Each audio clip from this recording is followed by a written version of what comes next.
Hello EFD squad and welcome back to Euro Roundup where you pick our winners and losers from the game week just past. It's me, it's Dookie, we're both in football tops. Looking very smart actually. This could be a potential Champions League matchup. Ooh, I like it.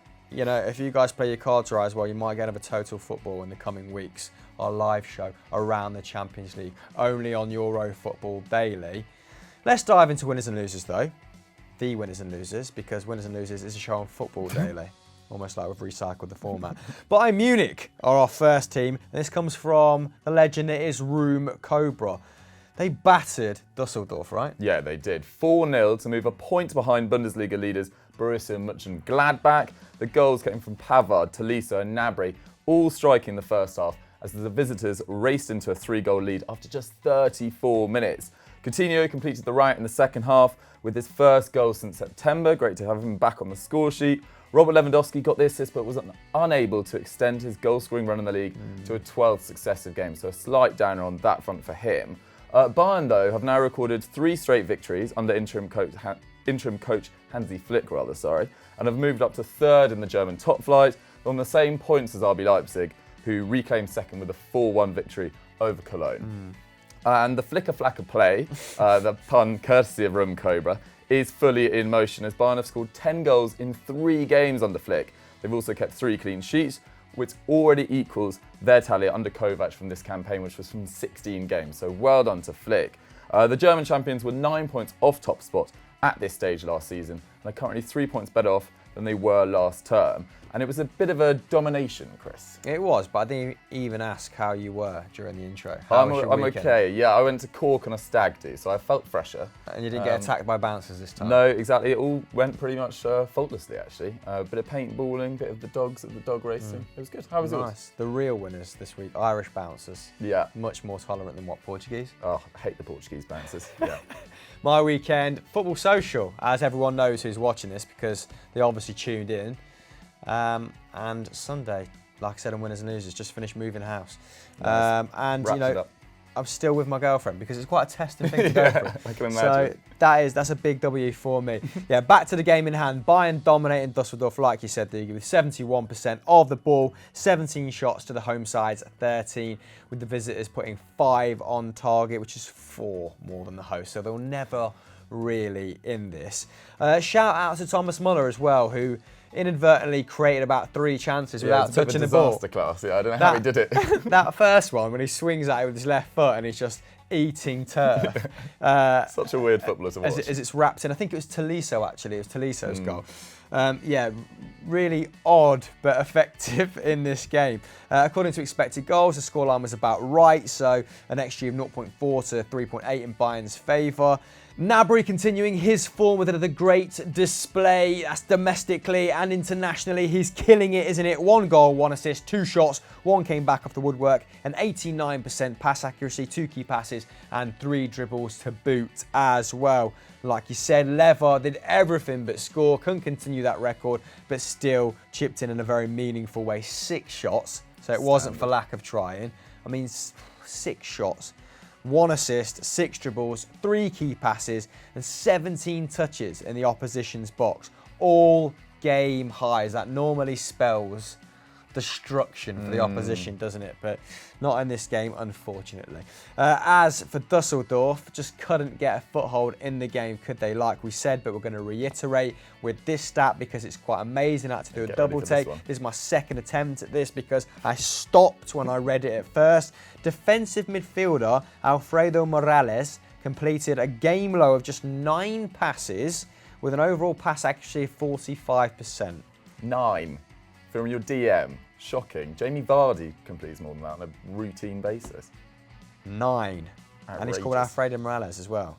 So maybe he was a Rangers centre forward. Yeah, maybe, yeah, in disguise. In disguise, because his all-round game is shocking.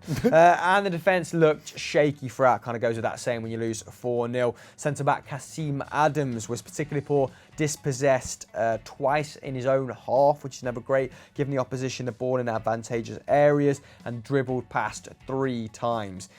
And you sort of run-of-the-mill central midfielder be dribble past 1.5 times a game. So for a defender to be dribble past that amount is pretty poor. New Bayern president Herbert Heiner watched on from the stands, and he's got some big decisions to make in the coming weeks, hasn't he? With regards to Hansi Flick's future, whether they just opt for Pochettino sooner rather than later.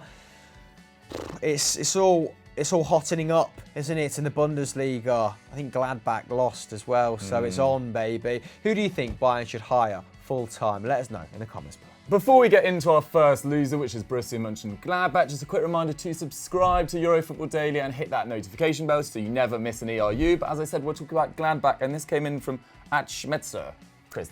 Yeah, table toppers, great accent from you there. Thank you. Table toppers, Gladbach suffering their 3rd defeat of the season at the hands of recently promoted Union Berlin, who've already claimed a couple of scalps prior to this, haven't they?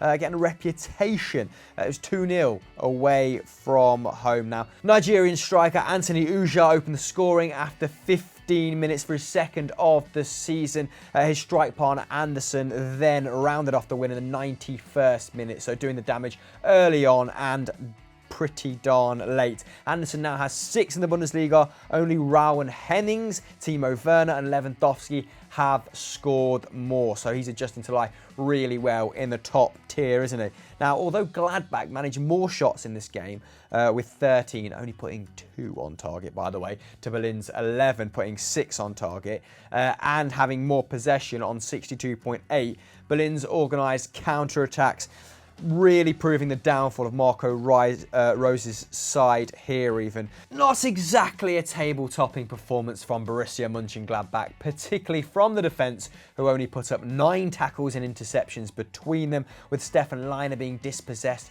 4 times. Not grand. Hermann was Gladbach's standout player, 4 shots, all off target though, but did hit the woodwork, and 4 key passes, so laying on plenty of chances for his teammates. Pretty uncharacteristic, I'd say, this performance, because they have been blitzkrieging teams at the start of this campaign, haven't they? Still top, mind, and still have the 4th best attack and 2nd best defence. I believe that's joint with someone in terms of goals scored and goals conceded. So they're still looking like a Champions League club, which is progress. I'm sure that's what they're aiming for at the start of the season, so they won't get too down at this result. But it is an opportunity lost to really solidify their position up there, because Bayern are coming, and as Dortmund will be able to tell them from last campaign. Yeah, test 2 was the phrase I was looking for. You need to put plenty of daylight between you and the Bavarians to even stand a chance. Union Berlin though, what about them? Yeah, I mean, it's a great result for them, and deservedly so. They really did limit Gladbach to very few sort of clear-cut chances, and this is the 2nd time they've managed to beat the table toppers this season, because they also beat Borussia Dortmund 3-1 in game week 3, and the last time a promoted team managed to do that was Mainz under Klopp in 2004-05, so well done to them. They've now won 4 competitive games in a row for the first time under their manager Fischer. Man of the match was Anderson. He enjoyed yet another great game. He had 5 shots, which was a match high, all on target, and he also won 7 aerial duels, only bettered by Uja, his strike partner, on 8, and he got that 1 goal, of course. But it was their defence that really won it. Lenz put in 4 tackles, made 1 interception. Frederick, 3 tackles, 1 interception. Subotic, 2 tackles, 3 interceptions. And only Gladbach Zakaria, the defensive midfielder, had more combined than his 5, with 6. They've now climbed up to 11th in the table, a full 5 points above City rivals Hertha, who slipped close to the relegation zone. And they head to Gelsenkirchen next to play Schalke and then Cologne at home, hoping to solidify their mid-table position, whilst Mönchengladbach have Freiburg and then Bayern, both at home. So big couple of weeks for Gladbach to try and get back on track. And that continues a really tough run of form for Bayern, who I also think play Leverkusen in the next couple of games as well. So it's going to be a fascinating couple of weeks at the top of the Bundesliga. Who do you think is going to win? Are you like Chris? Do you think it's going to be Bayern? Last year I wanted Dortmund, didn't quite happen. Hopefully Gladbach can do it this year, but let us know who you guys want in the comments below. Let's move on to our second winner. Still owe me a £5 from that. Yeah, I do actually. So. Our final winner comes from Lazy Panda, and it's Chris Bloody Smalling, aka Smaldini, who's killing it over in Serie A. Yeah, love that nickname. Love this man at the moment. Incredible run of form. continued in Roma's 3-0 victory over Brescia. He got 1 goal and 2 assists for Mancini and Dzeko's goals as well. And as if that wasn't enough, he also won 6 tackles and interceptions, won 6 aerial duels, provided a key pass, took 3 shots and completed 96% of his passes. I don't really know what's happening to him over there, but he clearly agrees with Rome. He's played every minute of the Giallorossi's last 10 matches. He's currently averaging 3.1 tackles and interceptions and 4.6 aerial duels per 90 with a 73% aerial duel win rate. He's playing like a sort of Van Dijk. I don't know how he's doing it. The former Maidstone player, who turned 30 on Friday, became just the 3rd English player to score at least 2 goals in a Serie A season, after Beckham with AC Milan in 2008-09, and bonus points in the comments if you can get the other one. I hadn't thought of this guy for a long, long time. Anyway, get that in the comments below. It was a very deserved victory for Paulo Fonseca's men too. His side had 60% possession, 26 shots with 6 on target, majority of them coming from Smalling, to Brescia's 8 and 2. And it's been a very solid start by the Portuguese in Rome. They've won 4 of their last 5 games, with that 1 defeat coming to Parma, and they currently sit 4th, 2 points off 3rd place Lazio, but not so good for Brescia, Chris. Yeah, a bit of a renaissance for football in Rome after a disappointing 18-19. Yeah, the same can't be said, you're right, of Fabio Grosso's Brescia. The newly promoted side, who actually won Serie B last season, haven't won any of their last 8 league games. 1 draw, 7 losses, currently foot of the table. Now this result comes after that 4-0 battering at the hands of Torino in their previous game too. So they're getting beat convincingly as well, not really putting up much of a fight. They haven't been helped out that much by the return of star man Mario Balotelli. I guess there was a lot of kind of hopes and expectations that he would drag them through, that he would provide that sort of gap for that talent deficit, with the former City player only scoring 2 in his 7 appearances so far. But he might well turn it round. He's putting up some pretty decent numbers. I haven't got the shot location, but he's taking 5.5 shots per 90, which is a figure only topped by 2 players in Italy. That's Cristiano Ronaldo and, surprisingly, Matteo Politano, not Lautaro Martinez. I think his minutes are quite low, so his shots per 90 were very good, I think. Okay. Maybe not adjusted for minutes then, but you know, we'll see. For Roma, though, it's the usual suspects leading the way: Edin Dzeko and Kolarov. They're just evergreen, I know. aren't they? Absolutely I love Kolarov. Timeless. Yeah, they've been involved in 57% of their league goals this term, so that dynamic is still essential to the Giallorossi. Pretty unlucky to be sitting 4th, actually, for all their endeavours, with the side ranking 2nd for expected goals, 3rd for expected goals against, and 2nd for expected points. And that's behind Inter Milan. So the beneficiaries of luck / you know, defensive ability that expected goals doesn't account for is once again Juventus. And after their game against Hellas Verona even next weekend, they travel to the San Siro to face off against the Nerazzurri. So that'll be a really interesting tie and a really good yardstick to the progress that both sides have made. Because, yeah, these are, like we said, 2 of the top dogs in Serie A at the moment, at least performance-wise. Who do you guys think will triumph in 2 weeks' time? I like it. What a question. The build-up begins now. We want to start generating interest in that bad boy now. We might even live stream it. Just me and Dougie on a phone on a Facebook live stream. Remember Facebook Live? No, me neither. Let's move on to our next section. Final losers come from Joe_Carter, and in his tweet, he did go to great pains to say that Nice were unlucky, but I wanted to explore why. So we covered Nice as losers. What happened, mate? I like it, something a bit different. Yeah, Nice were beaten 2-1 away from home by Rudy Garcia's Lyon, as both sides battled to save their seasons following poor starts. Lyon were actually gifted the opening goal after a poor touch from Dante allowed Jeffrey and Adelaide to steal in. The 21-year-old scoring his first goal for Les Gones in 10 appearances since arriving from Angers for 22.5 million. Well done to him. It was then left-back Stanion Sokis turned to be lax in possession for Patrick Vieira's men, with an idle pass leading to a Moussa Dembele penalty. The Frenchman then dusted himself off to score his 10th goal in just 12 starts. He's now actually the leading marksman in Ligue, ahead of Monaco's Wissam Ben Yedder, who started very well as well. Apparently he's also one of the 8 targets on United's shopping list this January. So that'd be absolutely fascinating. We'll be following that in due course. Jadon Sancho first, and then Moussa Dembele second, actually. And, I mean, in the absence of an obvious target man like Romelu Lukaku, I mean, Martial's played well down the centre, hasn't he? But would you move for someone like Moussa Dembele, who can be an aerial focal point as well, who's is becoming well known for his hold-up play. Yeah, I think 100%. I feel like he's got definitely a move in there to a sort of, well, I was about to say one of the Europe's elite, but United are no longer there, unfortunately. But yeah, Moussa Dembele, great player, really appreciated him, and you've always been a fan of him from his days at Celtic as well. Yes, I think he's definitely got a higher ceiling than Ligue, no disrespect to Ligue, but I think a bid in the region of around 50 to 60 million would be fair. And he just did very well in his first season, didn't he? He's already got 10 goals this season. So I think, yeah, another 1 to 2 years maybe in League, if he can sustain this level, and there'll be more than Manchester United coming a knocking. 100%. And yeah, good idea to get out of Lyon as well, because they're not having the best season so far. Following the penalty, that was a Moussa Dembele penalty that we were talking about, the game became a real physical battle, with Lyon's left-back Marcel seeing red for an extremely high boot on 34 It was minutes. up here. Was it? I haven't seen the highlights of this. Was it pretty horrible? Oh, it's clean shot straight to the temple. And how's your hamstring? I feel like that was filled with regret. My hamstring, my Chris Hamilstring. Yeah, it's gone.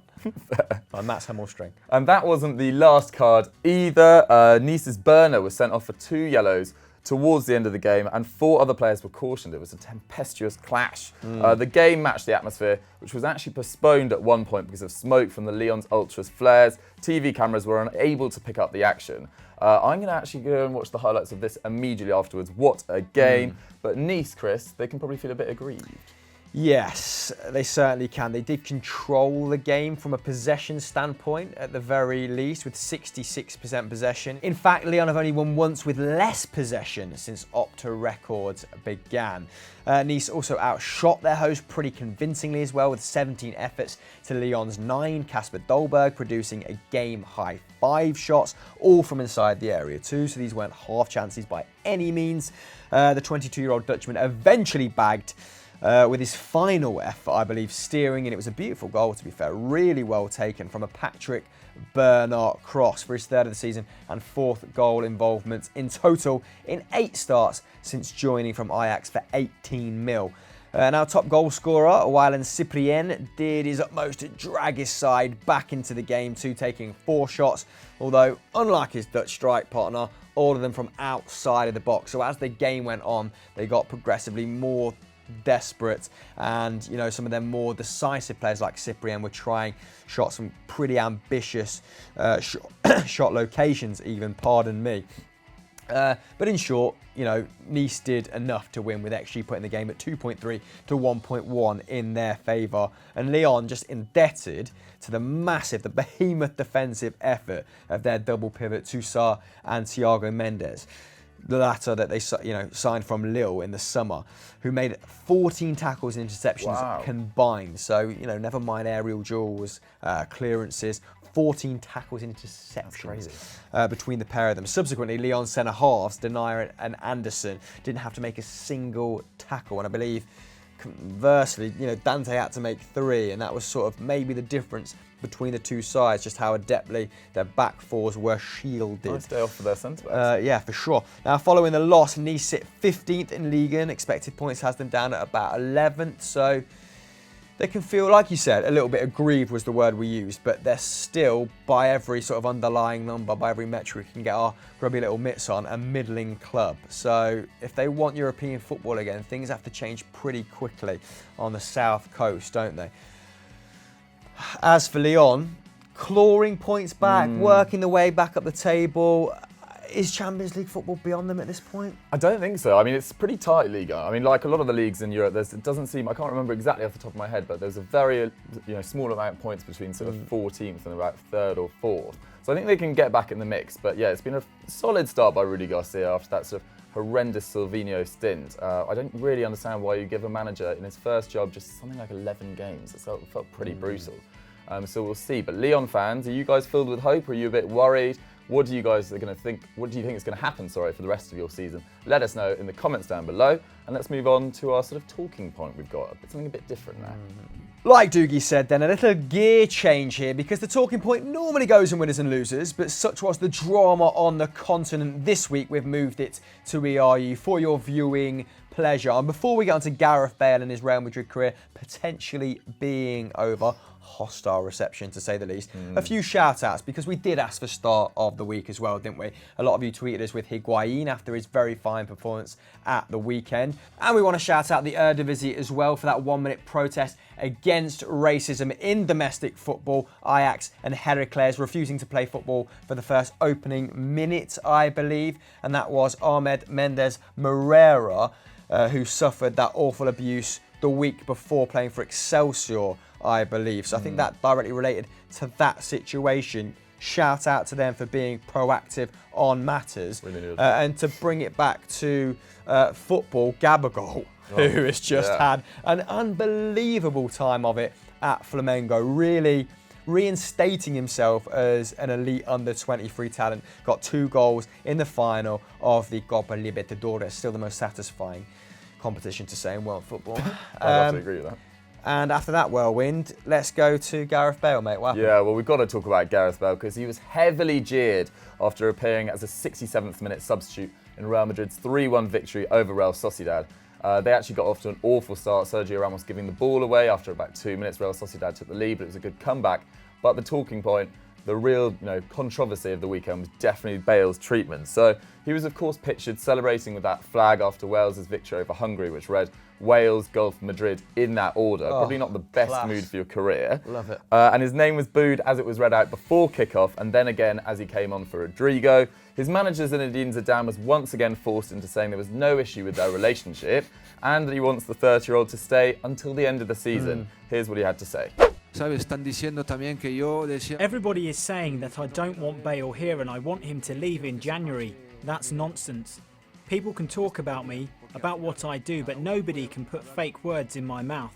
So yes, I want Gareth to stay here with us until the end of the season. That's very clear. We greet each other good morning every day. I really love my players. We cannot have the same bond with everybody, but I've never had any problem with Gareth, even after what happened during last summer when supposedly he was leaving. This is the situation. He's here and I'm happy because the player is very good. Yeah, this whole party line must feel like a broken record for Zidane now. No doubt a large part of the Frenchman just wants him gone, to be perfectly honest. Oh, wow. Just to make the club a little bit more harmonious. Just when they're picking up form again, this is the last thing he needs on his plate, isn't it? But the former Spurs player, who has contributed to 4 goals in 8 League and Champions League appearances this term, looks like he'll have a hard time, 1, breaking into the starting lineup, and 2, leaving in January. This is despite the fact that, according to AS, new Spurs boss Jose Mourinho will try and land him again at the earliest possible time. Jonathan Barnett has kind of refuted those claims and has said he's not going anywhere until at least the summer. No doubt his bumper new deal has something to do with that. We know, the one thing about Gareth Bale that probably disappoints the purists is that at this point in his career, he's kind of happy to sit. I know. And lack of ambition. And pick up a wage, which is fair enough to an extent, but he's such a good footballer that we want to see him accrue as many minutes as possible, really, don't we? So different when you see him playing for Wales, and he's just sort of animated. The passion is just spilling off of him, and he's playing with a smile, and it's an absolute joy to watch. But it's not the case for Los Blancos, and owing to their recent form, he's going to find it hard to break into the lineup, isn't it? He's just going to sit there and be the big white elephant at the White Giants. But where do you think Bale will end up? Do Tottenham have the money to stump up? Will they have to restructure their wages in order to get his move over the line? Let us know in the comments below. That's it for this week, dudes. It is indeed. What else can the fine people go and watch at home? Go and watch Stat Wars from Saturday, where I have the meltdown of all meltdowns against Dave Jackson. Go and watch Sunday Vibes on Football Daily. Stay on Football Daily and watch McCubbin and Chris in Winners and Losers. And yeah, thank you very much for tuning in. Bye. See ya.